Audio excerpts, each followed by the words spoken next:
In Judge Brooks Smith case, the KKK schemes and the KKK scams, white supremacy, they got it right.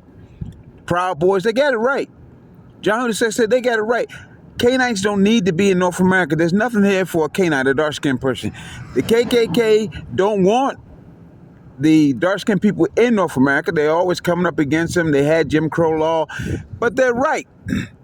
North America is not a place for the canines. The canines have a better home and more to do and more salaries and better homes in their own land. They don't need to be in North America. So check with the KKK. We could write a song about check with the KKK. Let the KKK tell the white boy in the government that they don't want no blacks here.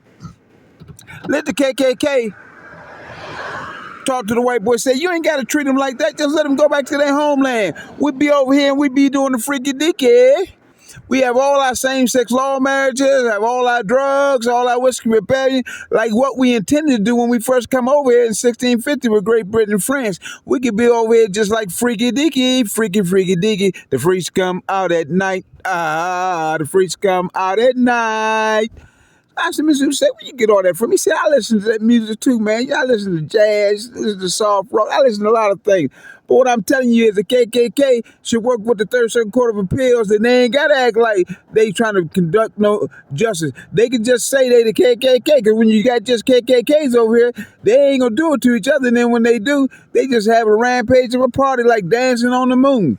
I don't know what's wrong with them, but they got to stop this. Let the black people go back to their homeland, the dark-skinned people, and let the KKK, white supremacists, the Proud Boys, and Mexican, they can all live over here together in peace. And let the Canaanites and Africans follow on Deuteronomy 28:6-8. You stay away from Africa, and the Canaanites won't come over here, because had not you brought them here, in Acts 7:6, Abraham, and you the Portuguese that did it, Abraham told them they'd be in a strange place for 4 years, enslaved in the press, and then they returned back to Egypt in ships. Deuteronomy 28:68, they said they returned back to Egypt in ships, sold back into slavery, but in that day there will be no slavery.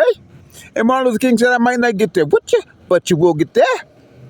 So, white boy for the U.S. government, leave the black people alone. Leave the Canaanites alone. Let them go back to Africa. You ain't got to shoot them in the back. You ain't got to let them run like a deer and then shoot them in the back 40 times out in Cleveland. Let them go back to their homeland. They don't need your money. They got the king of Egypt, Isaiah 19:1-4, Zechariah 14:9, Surah 27. They can use the BRICS money. They don't need your little bit of money. Let them go back to Africa and get away from the white boy. And the white boy can have white supremacy all you want over here, and you can do whatever you want to do. You can act wild as you want, and God can look away, and you and the other people who ever created you, y'all can do your thing. Recording live, 103.4, J0. John Hussein said that. Assistant Attorney McLean said that. They don't want the blacks in North America, then let them all go back. They'll be happy in their homeland anyway. That's what God wants them.